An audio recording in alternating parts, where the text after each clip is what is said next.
holiday season, you might be looking for nutritious, convenient meals to keep you energized on jam-packed days. Factor, America's #1 ready-to-eat meal delivery service, can help you fuel up for brekkie, lunch, or dinner with chef-prepared, dietitian-approved, ready-to-eat meals delivered straight to your door. They just drop them at your door, people. You'll save time and eat well. You'll stay on track with your healthy lifestyle while taking all of your holiday to-dos in stride with good meals in the tum-tum. If you're too busy with all this stuff, these meals are easy to get done. They taste great. All you've got to do is head over to factormeals.com/expandingreality50 and use code expandingreality50 to get 50% off. That's code expandingreality50 at factormeals.com/expandingreality50 to get 50% off. Grandma, can I have the chocolate chips? This secret recipe moment made possible by Emory Heart and Vascular Center. When Grandma needed heart care, she came to Emory. The difference? Emory Healthcare performs more heart procedures annually than anyone else in Georgia, which means better outcomes for our patients. And we offer advanced and personalized treatments developed by our top specialists that others don't. Like Grandma knows, where you start your heart care matters. Smart Cookie. EmoryHealthcare.org/smartcookie. A choice right now, between fear and love. It's just a rock. Out of the dark night of ignorance and into the shining light of truth. Expanding reality. A population of citizens capable of critical thinking. We don't see things as they are, we see them as we are. There's a level of reality where everything dissolves into an ocean of energy. We empower our experience by insisting on our authenticity. That's very profound. Very. Expanding reality. Welcome to Expanding Reality. I am your host, Brandon Thomas. On this episode, we have the honor of sitting down with Dr. Jennifer Verdolin. She has written a couple of incredible books, which of course will be linked down in the show notes. The first one being Wild Connection, and then Raised by Animals. She did a segment on D.L Hughley Show for like 3 years, a weekly reoccurring segment. She's an animal behavioral scientist, author, and a science communicator, and she is absolutely fascinating. She works on biological deterministic elements. She has her PhD in ecology and evolution. We talk about some incredible stuff on this episode and how she is able to relate what happens in the natural kingdom, specifically with animals, and how to integrate it into our lives and use it as a model that's very beneficial for us is unbelievable, guys. You will totally love this conversation. Like I already said, all the ways to find her will be linked down in the show notes. If you would like to expand your experience with us here on the show, you can do that as well at expandingrealitypodcast.com. That is going to be linked in the show notes also. That's where all socials, Rockfin, merch, all that kind of stuff is going to be down there. So, without any further ado, let's just get to this incredible conversation, guys, with Dr. Jennifer Verdolin. All right, ladies and gentlemen, we are extremely excited to welcome to the show Dr. Jennifer Verdolin, PhD, here to chat with us. You wrote an incredible book, well, a couple of them, Wild Connection and then Raised by Animals. I'm extremely excited to talk to you. So before we get launching into it, do you mind just telling us a little bit about yourself? Oh, Brendan, thank you so much for having me. I'm excited to be here. Yeah, so a little bit about me. Well, I took the scenic route into academia and PhD, working in sanctuaries. I always knew I loved animals, and that has never changed. And so, I've spent my whole life just trying to figure out how to be close to them and share what I learned about them with other people, with the hopes that by I think what I kind of converged on was that the more we can relate to each other and other species, the more we can take care with each other and other species. And if you can't relate to something, you can't protect it, you can't appreciate it. And so I've spent the last several years and through those books really showing how we suffer the same problems. We all have to make a living. We all have dramas. We all have challenges, whether we're a dragonfly or a human being. And, how do we navigate those situations and those challenges to live the best lives that we can? And you follow natural law on this, which I absolutely adore, because a lot of humans have a lot of hubris whenever they think that we're the hierarchy, we're the dominant species on this planet, and that we can't learn anything from the natural world. But you disagree strongly, as do I, and you do some amazing work to point that out. It is interesting how many lessons that we can learn, and even the ancients knew this. They learned a ton about how to live their lives by observing animals in the wild. So tell me about your favorite example of that. Oh gosh, well, probably, I'm going to go straight to dating and relationships. And I think in Wild Connection, I sort of started off with, I made this observation about my own life because I studied for my research, I studied mating systems and social dynamics. And so I knew all the ins and outs of how animals form relationships, and make their families. And I couldn't for the life of me figure out how to make dating work and, relationships work. And I thought, this is crazy. I'm a smart person. I have a PhD. What is the problem here? Why do I keep making bad choices, worse choices than a chicken? So the chicken is my go-to example that I love because female chickens, they don't just fall for any rooster. They're pretty picky. And we tend to get these messages that we can't be too picky. We have to settle and all these things. And we pick the wrong kind of traits to pay attention to. And a female chicken would just not make this error. And so I thought, okay, maybe if I approach dating more like a chicken, I might have more success. And then I just expanded that to all the other kinds of issues that we face in, attracting a mate, keeping a mate, having a relationship with a mate.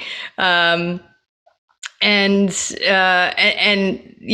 found all of these other species and the way that they approach problems and how they deal with things.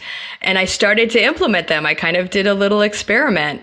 And, I still am not in a relationship, but I had way more fun and it was all more positive. All of the interactions, all of the relationships that I have had were much better simply by sort of following these principles. And then I expanded it, obviously, to other areas because other than legal documents, there's really no scenario that other species don't face that we face. And you're right. And they're very, very tapped into behavior, a lot more so than a lot of us. And that's why we need animal behavior scientists and behavioral scientists and things to kind of point out the obvious things that animals just know innately, right? And it is interesting when you talk about the courtship and the mating. And I think of the birds of paradise every time I think of mating rituals and stuff, and how the males, have to be so ornate and over the top, and they do all these dances and stuff. And it's incredible to watch. And I know you know what I'm talking about. And the chicken thing is interesting too, because we have chickens out here on the ranch, and something I observed was if we don't have a rooster, then the hens take over in a very bad way. There's a very interesting male-female balance dynamic that goes on there as well, because the hens will take over if they don't have any, strong male role models or figures in their life, and then they're real mean to each other, and so they kind of boss each other around. They'll eat each other's eggs. And that's where the term pecking order, of course, comes from. So it is interesting, kind of just observing these facts, even for us out here on the ranch. It's just things that before I even knew you, I was like, man, that's interesting the way that they interact, right? Yeah. And have you, and I'm sorry to interrupt, but have you ever had a female chicken become rooster-ish? Yes. Where she actually grew the comb? And because some females will become what we say appearance-wise, physically looking like a rooster. Now, we hadn't made it to that point because when I found that out, and we had just lost our main rooster, our OG Kevin. He was so cool. We love this rooster. He was just the first one that we got. Big Americana, gorgeous, would sleep on our car. I'd have to wake him up to drive to work in the morning and stuff. And just incredible. But yes, whenever he went down, just from old age, he was like a 7-year-old chicken. I don't know. He was just very old for a male. And he just went down, natural causes, all that stuff. But yes, one female in particular started to stand up. They fought for a long time, and then yes, she started taking physical attributes on, and then we got a new rooster, and that kind of all calmed down, which was great.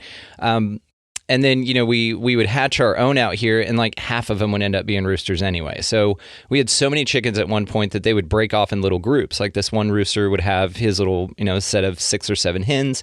And you need that also with a large population. Again, just these kind of observations in nature are unbelievable. And I love the work that you do. So what got you started in this in particular? Well, I think that, I used to take that sort of finger wagging approach with people about how they have to save whales and save tigers and don't be a bad person. And surprisingly, that doesn't really resonate with a lot of people. When you tell people how horrible they are, they don't really want to listen to you. And so, and then when I, sort of became an educator, because I'm also a professor, I started lecturing at people, and it turns out they don't really like that either.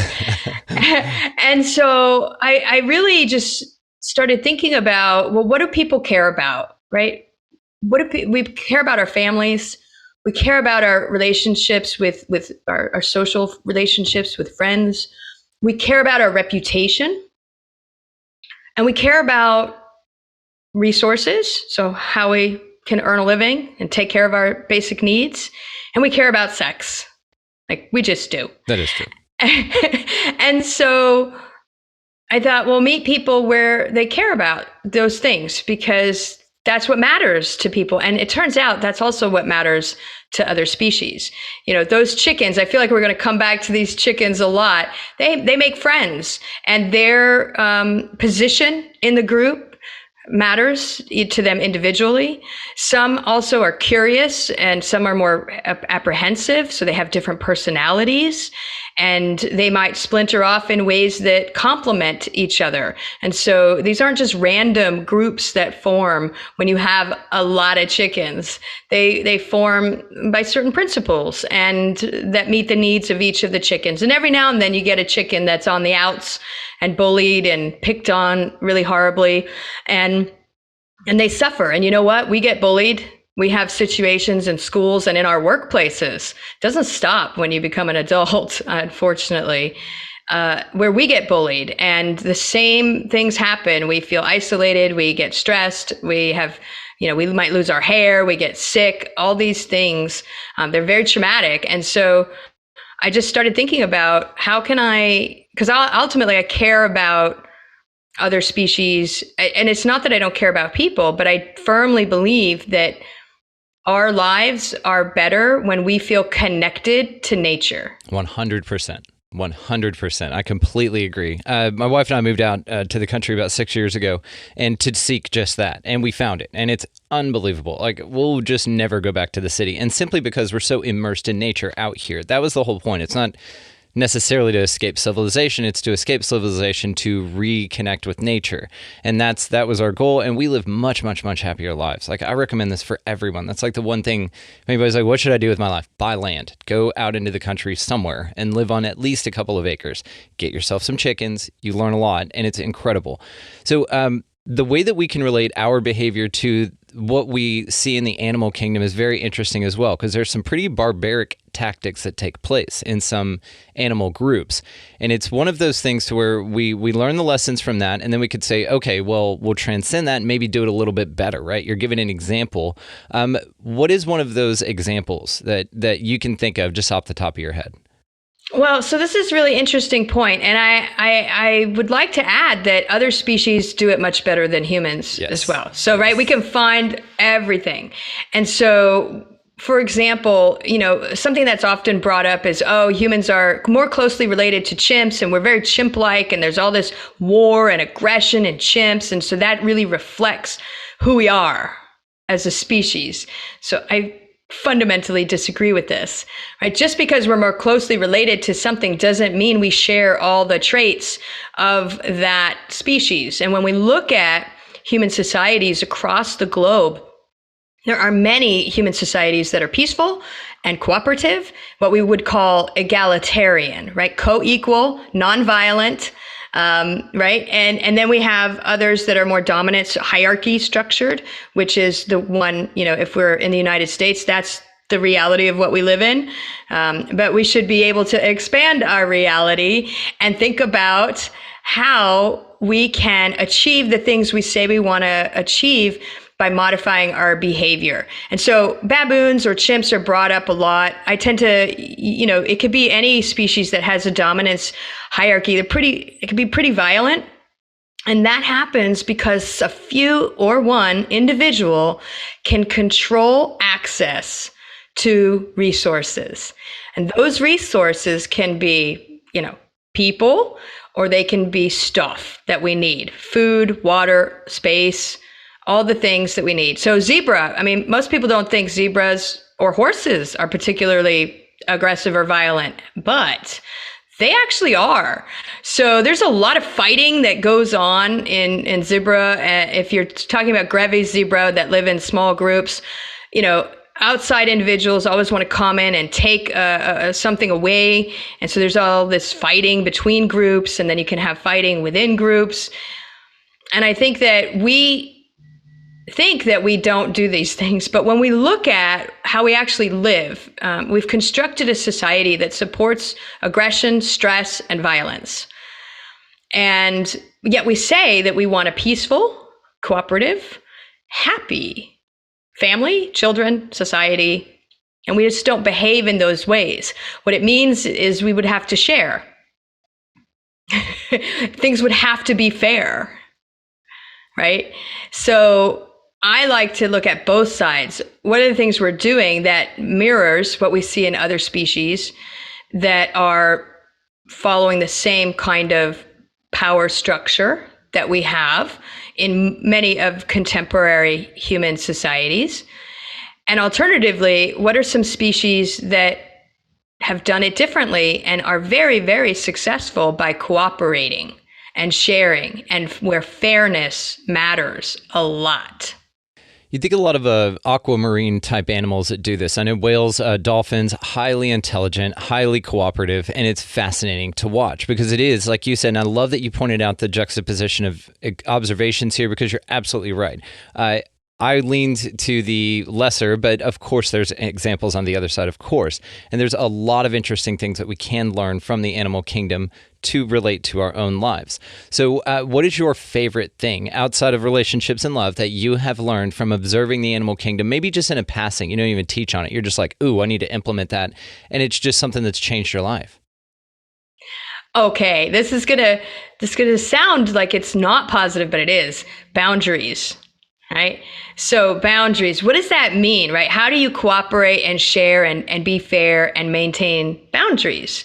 And so tit for tat, keeping score, these things that we have in our sort of, colloquial or vernacular kind of conversation, we say are bad things. But I learned by seeing this in other animals, it's absolutely imperative for cooperation to stand and succeed, that accountability happens and that boundaries are put in place. So what does this mean? Well, I could choose vampire bats, or I could choose capuchins. They both have, and even chimpanzees have very strong sense of fairness, meaning if I help you, and then when I need help, you don't help me, I never help you again. Or I forgive you after I retaliate. I retaliate once and forgive. And then I give you a second chance and I help you again. If you fail to help me again, I never interact with you, ever. Right? So this has important implications in all levels of our lives, from our friendships, right? If it's a very one-sided friendship, where you're always the one giving and helping and doing and all of these things. And what we do is we build up resentment and we get angry, and we basically end up creating a toxic environment in our own bodies and in our own minds, instead of setting a boundary going, oh, I'm sorry, I helped you once, you didn't help me. Now, when you need help, I don't help you. That's the retaliation. Then I forgive and I inform you, we can restart, we reset. And if it happens again, we're no longer friends. There's no therapy needed. There's no, extended conversation. There's no years of resentment and misery that need to accumulate. It's very clear. And I think that I learned to do that in a way that didn't make me feel like I was a bad person. Because that's the other thing. We have a cultural narrative, that's the wonderful and sort of sometimes horrifying thing about human societies is that culturally we have a lot of things that have happened rapidly, but our sort of biology and our evolution at the biological and social level hasn't caught up with where cultural society has taken us. And so there's a mismatch. We're just not matched well for the world we've created and what we really need to be doing. God, I could not agree more. It's the the unauthenticity that I've been talking about a lot lately, about this divergence from nature. And I think it's a deliberate thing. I think, you have your choice and you can do that if you'd like, just like the cooperation element into animal groups, right? So you can do one of two ways. Like survival is easier. Things are better and greater in a tribe. That's why we have the soul tribe that we talk about here on the show. But if you're on your own, you can still survive, and that's fine. But what these animals do is that they teach the other animals how to interact with them and what's acceptable in that group, in that clan, that tribe, whatever. And so if you go against that, and like you said, it's okay, I'll forgive, and those examples were perfect. I love it. And then you're just done. And then we'll move on and we'll find somebody else that does want to play and does want to listen to how we need to be treated, because we've already told you that, hey, you can do whatever you want, but in this group, here's how it operates.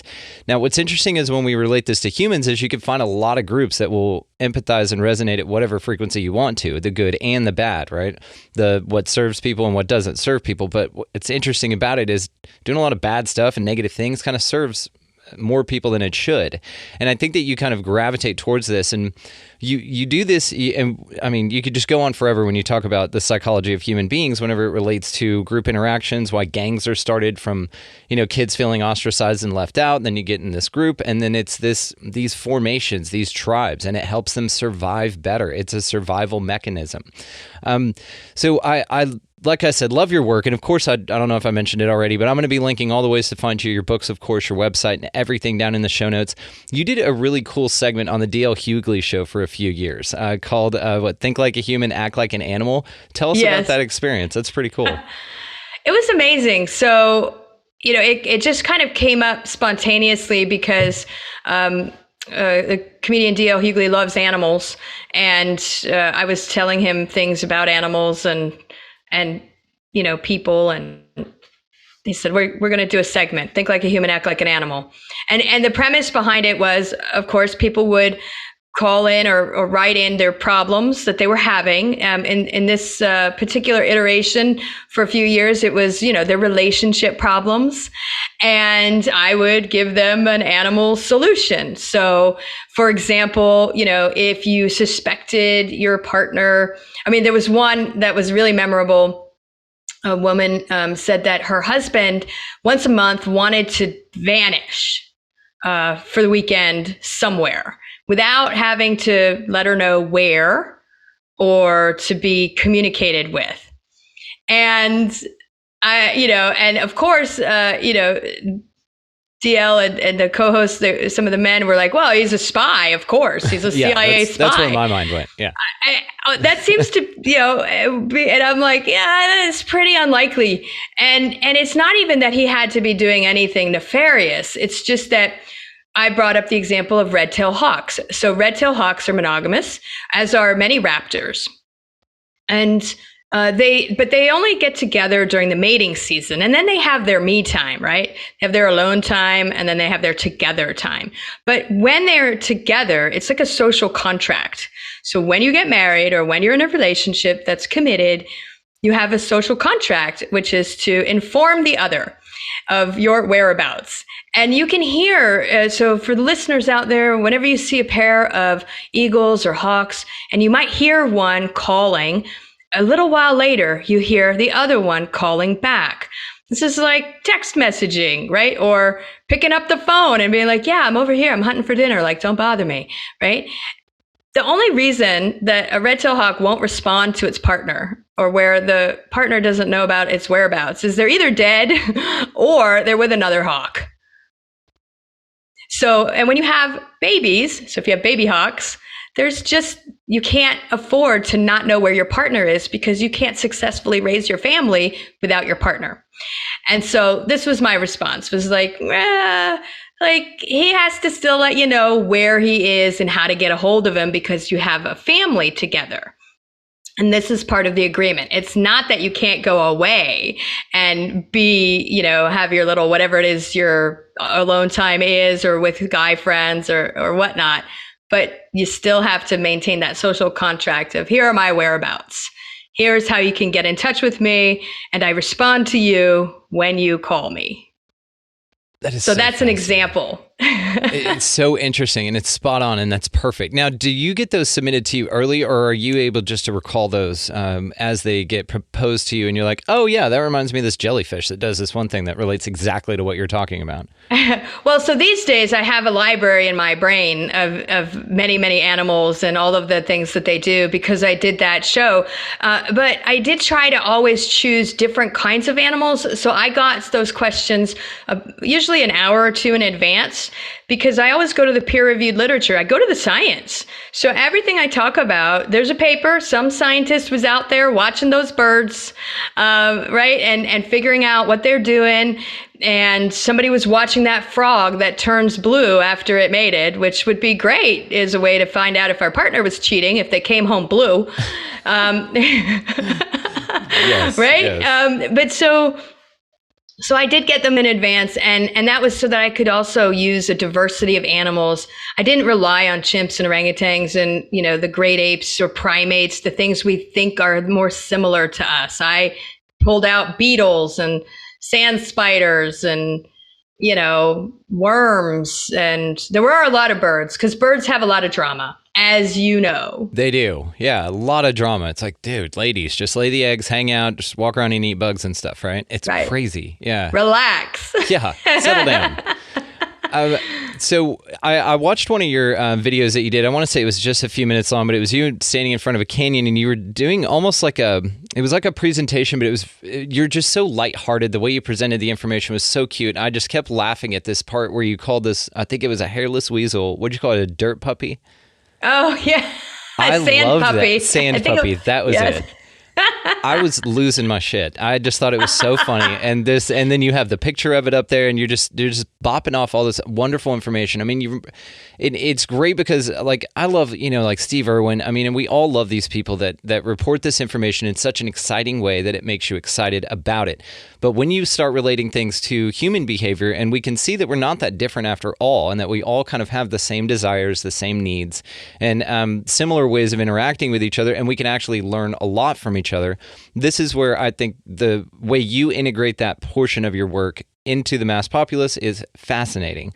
So I just want you to just keep talking about animals and stuff. Like, what's another really cool fun fact that that's not that popular? That's not that popular.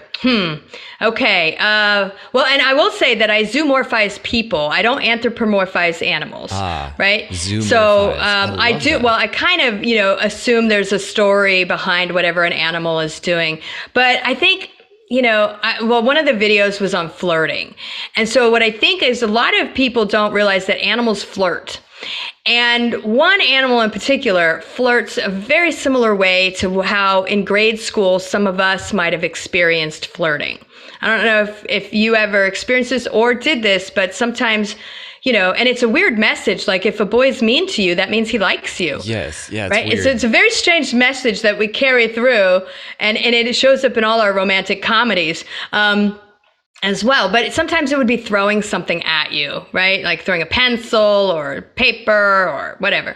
And there's brown capuchin monkeys in Brazil. There's this one population, the females, it's ridiculous how they flirt with males. And they also get like pouty, like downright pouty if they don't get attention from the male when they want it. So first of all, they stare, they just gaze, without, and we know that this can be awkward, right? In humans, if you're just like, a little bit. Yeah. Right. Yeah. And just staring and staring and staring. And ironically, or maybe not so ironically, it's sort of like, turn away from that. So when that doesn't work, they pick up rocks and they throw rocks um, at the male to get his attention. And if that doesn't work, they run right up to him and pull his hair. It's like playground stuff. Playground. Oh, totally. Yeah. Totally playground stuff. And this is not advisable ways of human flirting, right? Like not when you're an adult. And I mean, when you're a kid, you don't know any better. But I would say that as an adult, this is not the approach one should take when flirting with someone. Don't run and pull their hair. Don't throw rocks at them. And definitely, try to manage your staring. So that's a fun one. And then I was it was just popped into my head, and then I lost the thread. I'm going to be doing an episode on kissing because I think that we need some do's and don'ts for kissing. I heard this fascinating thing about why humans kiss, or why any animal kisses. It's because our bacteria actually chooses our partner. So the bacteria in our mouth that we're swapping, your bacteria knows if it's a suitable mate, if they're going to be, you can tell all kinds of things biochemically with this. So actually it's your bacteria that chooses your partner, which is fascinating to me. Oh my gosh, I love that you said this because I also think the way we smell, our armpit bacteria, Yep. plays a huge role in deciding to be attracted to another individual. And I love that you did this. I've wanted to do an experiment where it sounds like a gross experiment, but where I'm blindfolded, and a bunch of men are blindfolded, and I sniff them and then I kiss them, and I don't look at them, right? Not what they visually look like. We think that we have the saying, right? You fall in love at first sight. No. Yeah. Fall in love at first sniff. Yep. And we can smell you. There was a man I used to date that I could smell a mile away. And I mean that in a good way. Yeah. Not in a bad way. Like my radar, he's in the area. Yeah. Where is he? Where's my mate? And I'm pretty sure we would have made awesome babies together, right? And that's about it. That's probably all we would do. So it's a great tool for picking a great genetic match, but that doesn't necessarily mean you're going to be the right partner to raise a family together with. It's crazy you say that about the smell thing because, and this is just peek behind the curtain here. My wife, her armpit smell, it drives me nuts. Like, I love it. Like, I, don't want her to wear deodorant. Like, it's really, and I've never been like that with anybody else. But with her, it's so different. Now she'll run up to me. She'll be like, check that out. And lift her arm, and I'll smell it. I'm like, yes. And they've done studies on this. This is absolutely accurate. And there are many, many studies done on this. And even the females, they've given T-shirts to of different guys, and then they smell that, and then they go on a date, and it was some ridiculous percentage of people that ended up in really long-lasting relationships whenever they determined to partner that way.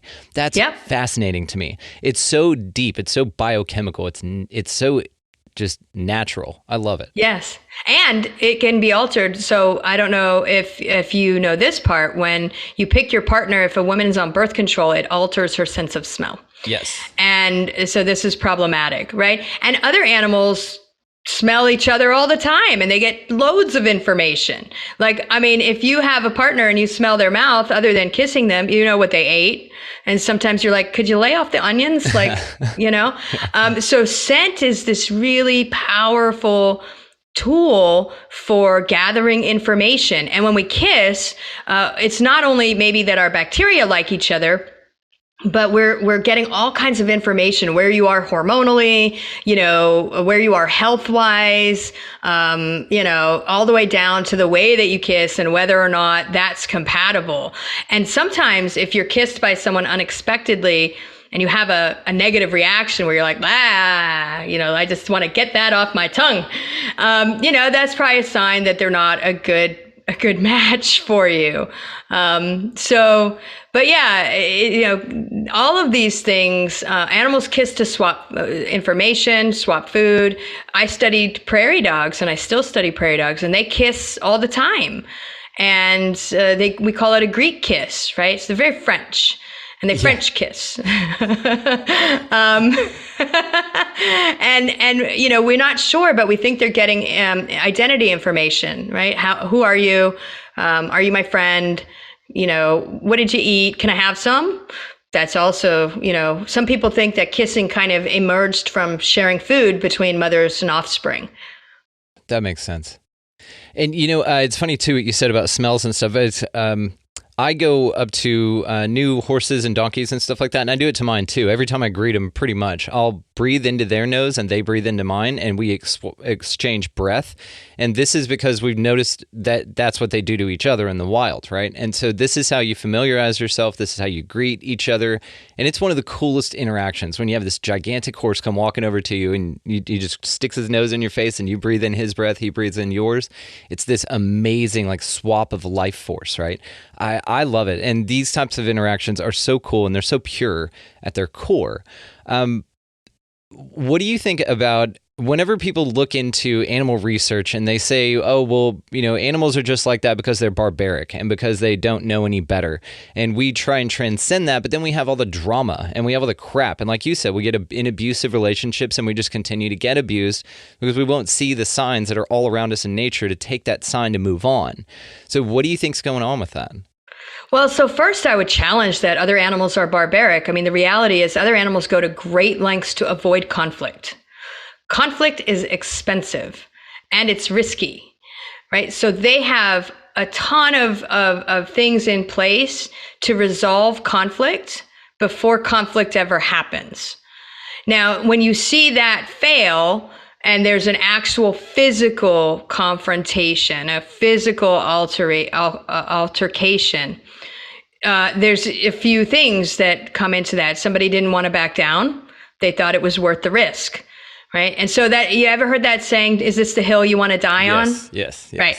It's the same thing, right? And if we learn, like, is this the hill I want to die on? Probably not. It's not really, am I willing to accept the consequences of continuing to press on? So I would challenge that other animals are not barbaric in the way that they interact. Sometimes what we see looks barbaric, but virtually no one's injured in the interaction. Yeah, it just gets their they attention. they might just be testing the strength. It looks super, violent, and it can be. I mean, it does happen. I will say that female barn swallows are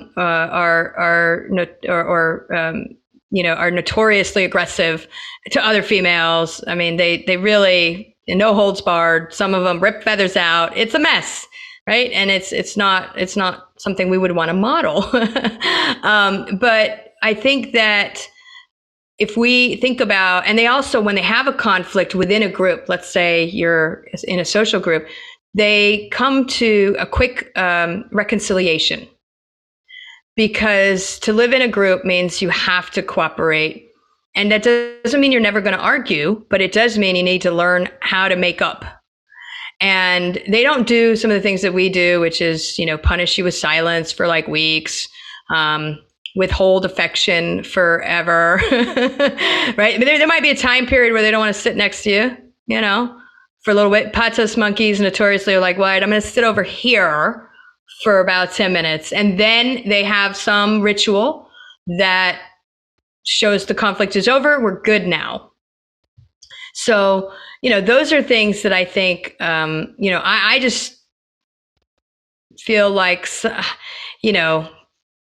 sometimes we have this view that we are better than other species, as you've said a few times, and that we can transcend all these things. But I sort of flip it and say, well, look at these animals that resolve a conflict peacefully without violence, or if they've had an argument and they don't necessarily use words to hurt each other.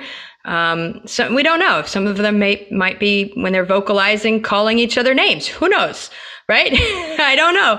But when they have a conflict, they resolve that conflict pretty quickly because they recognize it's too costly to maintain aggression and the group structure at the same time. You just can't. Yeah, and to hunt for food and to survive. I mean, it's interesting, how okay, let's address it, let's move past it, let's go. And it is interesting, and this is just something we observe in our species of animal as well, is that, guys, let's say, for instance, the males usually go out and they'll settle it with a fight. They're like, okay, let's get this over with. It's barbaric, and then let's do it. And then there's other people around to kind of make sure that they kind of get the aggression out that they need. And then usually they're best friends afterwards. Usually it's like a bonding experience that was something tragic and you wanted to kill each other, and now you experience that. And now it's over. Now you can move forward. And now you've added to your tribe a little bit, right? With some better understanding. Females, though, and we've talked about this several times, they, generalizing, of course, ladies, we're not talking about everybody here, but they hold grudges. Yeah, our chickens were, God, they were so mean to some of them, and they just pluck feathers out of them all the time and just beat the piss out of them, and it's horrible to watch. It's just like, ladies, can we just hang out and get along? And so that is something very interesting that can be observed in nature as well, just the difference between male and female energies in any species, but it's a balance. It's very interesting. Yeah, and I just would add really quickly that, for some of us human females, we don't understand how men can, have this sort of altercation and then go, like, immediately go have a beer. And you're just like, how are you doing that? Right. And yet, I think the lesson there is, so to what extent are grudges useful? I mean, we're not the only species that holds grudges. And I will say, at least in crows, they're big time grudge holders, and both males and females hold grudges. So in that case, they both act the same way. But they definitely hold grudges, and they communicate and ruin the reputation, usually of other humans, for all crows everywhere. They're like, those people are bad people. Yes. Yeah. And they'll like follow you around and stuff, and they'll let everyone know. Yeah. Don't mess with that. You're terrible. See, everybody beware of that person. And so, thinking about, so I'll be, maybe because I'm a female and I tend to hold grudges. I try not to, right? I try to not hold grudges, but I think that sometimes the reason we might hold grudges is to share information to others about how to not be negatively impacted. That's going to be my positive spin, using crows as the species there on, holding grudges. But if you're just holding a grudge to hold a grudge and it's not being used to inform others, right? Then it's not really holding a grudge, right? I'm sharing with you that my interaction with this individual was not positive. You should beware. And then you should let it go. I don't think crows are running around mentally, doing mental gymnastics and angst and anger over whatever. It has its purpose, and then they let it go. That is what's interesting about it, though, because they're highly intelligent. And so it's fascinating that something as simple as like a grudge that we would say, just get over it or whatever, it has to be useful. Otherwise, it wouldn't exist. Because like you said, nature is about expediting things to make them the most efficient possible and in the coolest way possible. Something I wanted to touch on with you before we wrap here was concepts like the Jungle Book or like Tarzan, where it's these human beings that were raised amongst animal populations. And I know it's fictional, but I'm pretty sure there's an account of a child being raised by wolves, right? Out in the wilderness somewhere. I think that's what those stories were based off of. And it's these kind of things where then you take that child out of that environment and reintegrate it into, air quotes, society. And they just want to go back. They don't understand the rules and the drama and the grudges and stuff. No crows in the jungle, right? They're mainly forest creatures. But it seems like that then they're taken out of that environment. They're brought into this, and they just want to escape back out into nature because it's a much simpler life. I mean, I get the familiarity thing to it, but I think there's more to it psychologically than that. Are there any cases that you can think of where that's happened in real life rather than just in fiction? Not for an entire lifetime, right? I mean, I think that there was a situation. I was trying when you were talking. I was trying to remember if it was lions. There was a young girl, that was sort of being protected for a short period of time, and I think it was lions, but I'm not sure. So young children, well, it depends. I don't want to say this in case people with young kids want to set them loose off into nature. That will end badly 99.9 times out of 100. Mountain lion might just see it as a snack, for example. And I've seen a tiger stalk a young child at a zoo. So, this is this idea that, young children or infants won't be harmed out in nature, and that all these wild animals will band together and protect them and raise them and teach them things, is definitely fantasy, right? I would say that if you want to learn how to live from animals, then, listen to me and listen to other, behavior people who might be sharing that kind of information, and watch other animals, right? But I don't think that there's been this kind of scenario in the real world. I do think when people spend a lot of time in nature, it gets very, very hard to, and I'm speaking for myself as well, to live in the society that we've constructed and the machine that sucks you in.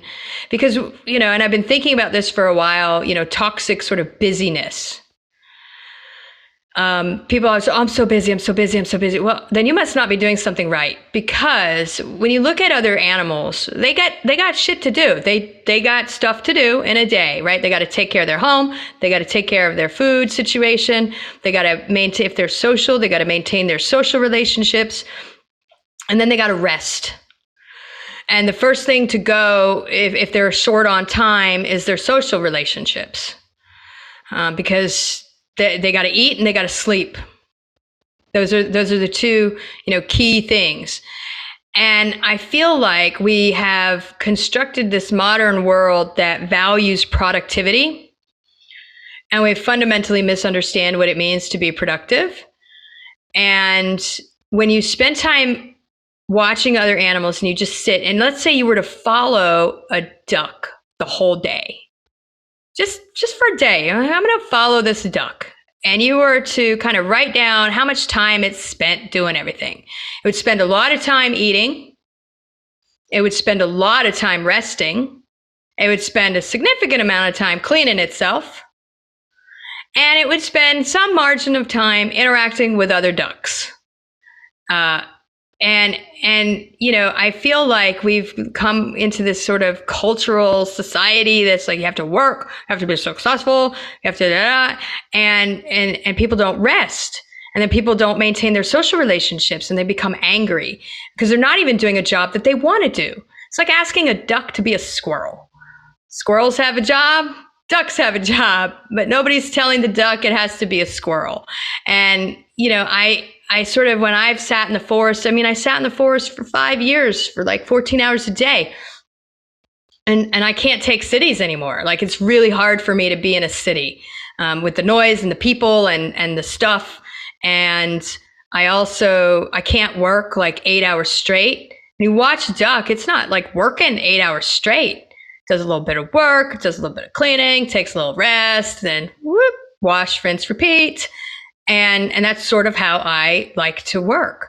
So it's a good thing I'm in academia, because I would fail epically in a 9-to-5 position. I don't know how to do that. I might work 8 hours a day, but I construct my day. I probably work more than 8 hours a day, but I build it in a different way.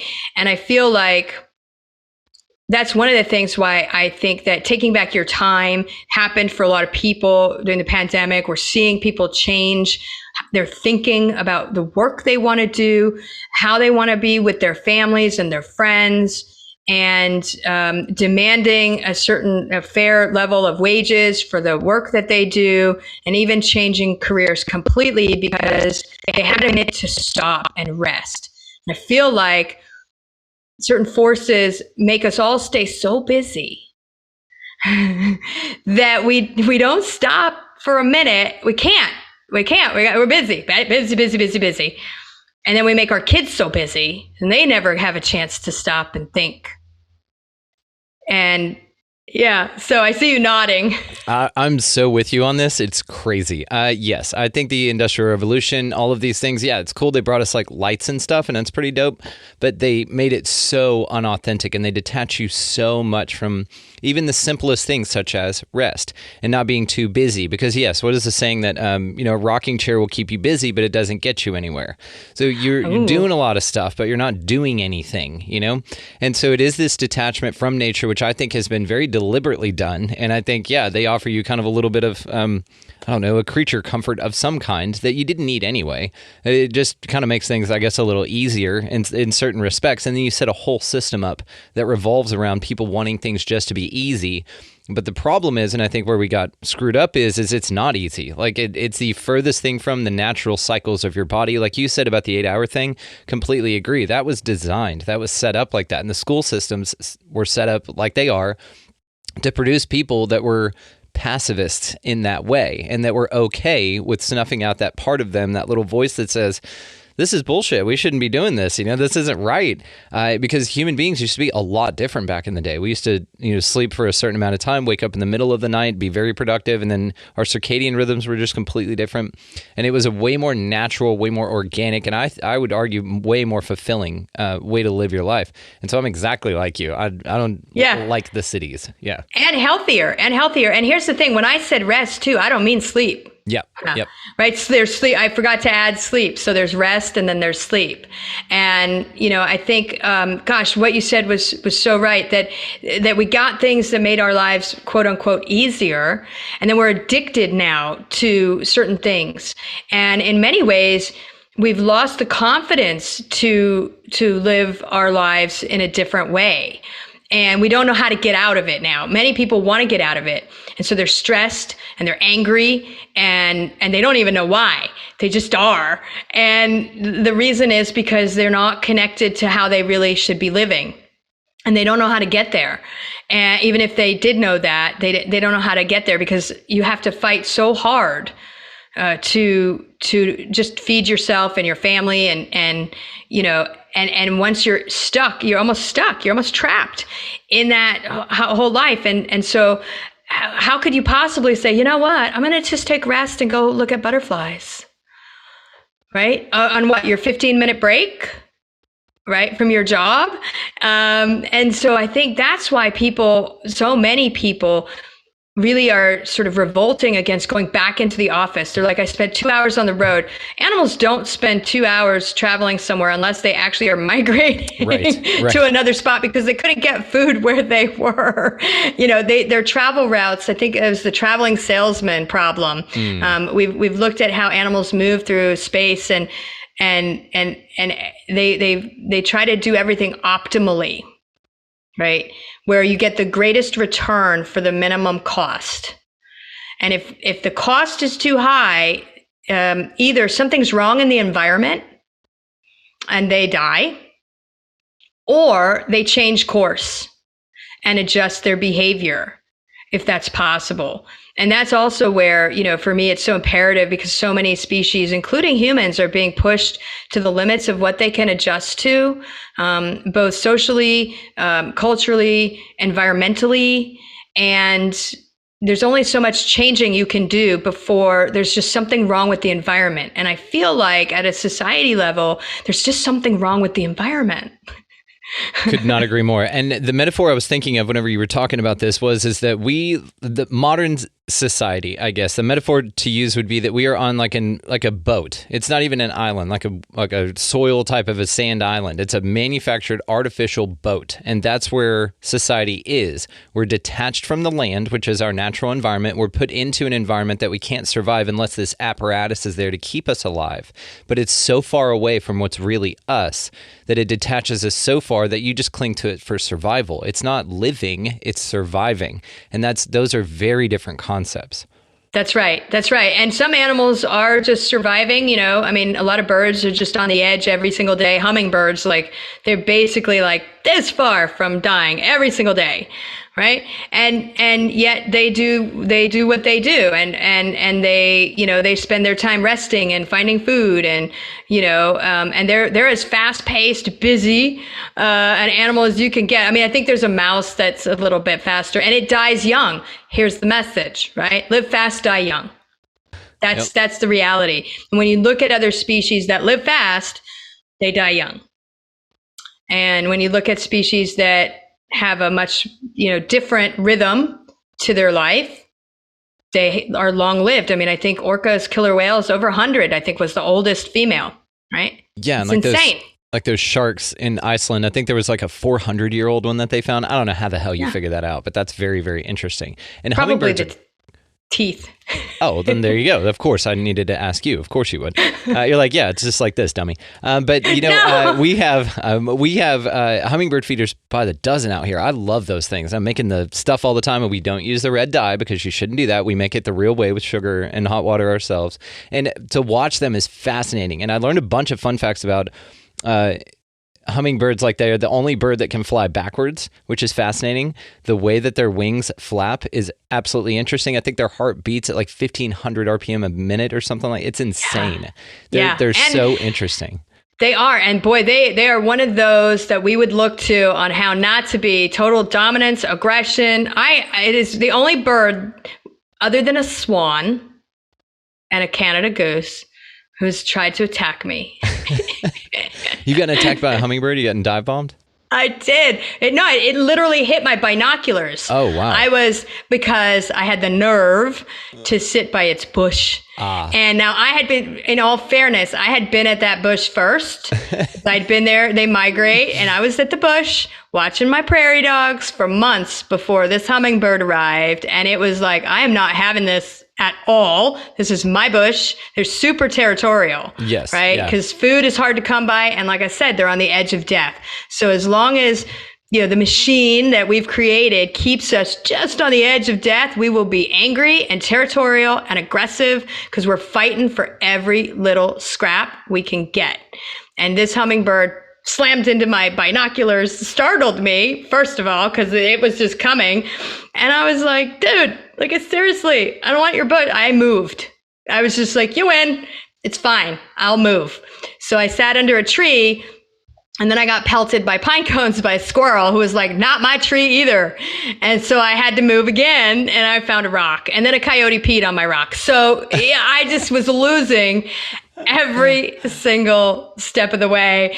And I was like, all right, animals out there, where am I allowed to sit? Yeah. Where I'm not messing with anybody. And eventually they were like, oh, that's just that human that sits here all day and doesn't catch anything. And I don't know what she's doing, but she's completely useless and she doesn't bother us. So we'll leave her alone, It's so interesting because you adapt yourself to the animal kingdom. Instead of like some people would have just cut that tree down with the squirrel in it. Fine, I'll show you, kind of a thing. And there's a great song actually by a band called Thrice, and it's called Black Honey. You should check it out. It's exactly this idea. It's someone's attempt, and actually a belligerent attempt, to control the nature around him, and it doesn't end up well for him in the end. So, but check that one out, Black Honey by Thrice. It's a great, and in fact, listeners, I'll link it in the show notes just because of reference here. So that's awesome. And I hadn't thought about it, but you're right. I sort of adapt myself to when I'm invading the space of other people or other species.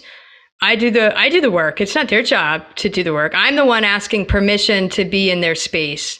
And it just doesn't even occur to me. It was sort of like, just please, all right, like, please don't follow me and keep biting me, or keep attacking me. Like, I would prefer that, but eventually they all just saw me as part of the landscape. And that was amazing because then they just didn't care that I was there at all. And when that happens, you see stuff. That's when the magic happens. And I love in your resume, I think it said emotionally intellectual, which I love that. And that's where that comes in. You're very intelligent emotionally by that just innate ability to kind of chameleon into your environment, but really just to engage but not disturb. I think that's wonderful. And that's a beautiful, beautiful model that you follow. So I'm going to be linking all the ways to find you down in the show notes. I know that you got to run, but we will definitely have to do this again. You're wonderful. You're absolutely welcome on here any damn time you want. Oh, thank you, Brendan. You are too. And I want to have you on Wild Connection so that we could talk about all the animals that you rescue. And we got to talk more about these chickens because chickens are amazing. So we're going to have to just talk about all the different animals that you have. I agree with you, and I'd love that because we got into incubation, and had peacocks, and we would incubate those, and those are a totally different thing, and that was really, really interesting. So to raise these things, and it's fascinating. But yes, no, I would be honored, honestly, anytime. And like I said, you are welcome back anytime. Your soul tribe. So thank you so much for your time. This is incredible. Thanks so much for having me. Want to send a huge shout out and oodles of love to Dr. Jennifer Verdolin for spending some time with us on the show. Absolutely fascinating. I love her approach on her observation, how to integrate the natural world into us because we're part of the natural world. I know that sounds crazy to think about and remember, but if you strip away all of the crap that's around here, we're animals. And it's amazing how just simply remembering that can go a long, long way for your benefit and everyone's benefit, to be honest. So all of the ways to find her will be, of course, linked down in the show notes, guys. Also, this music that you're hearing right now, good buddy of mine, Vinny the Saint, his music is linked down there as well. Just check the show notes for him. Also, expandingrealitypodcast.com. If you want to expand your experience with us here on the show, that is the way to do so. It's pretty much a central hub for everything. All the ways to find us, it's all down there. So check that out. So go out into this beautiful, beautiful place this week, guys, and y'all take a look at the natural world around you. And while you're doing that, apply some of these methods to your everyday interaction with other mammals out here, such as yourself. A good example would be to buy a coffee or a meal for anyone in line around you or behind you. Open doors, smile, and be nice. Just visual cues that you're not after someone or not a piece of shit would be really cool and reassuring. Get out of the left-hand lane, of course. Pick up a piece of litter because that's very important to all of us. And beyond all of this, guys, go out into this beautiful place, whatever it is, and y'all just be good to one another. Thank you so much for listening. We'll see you next time.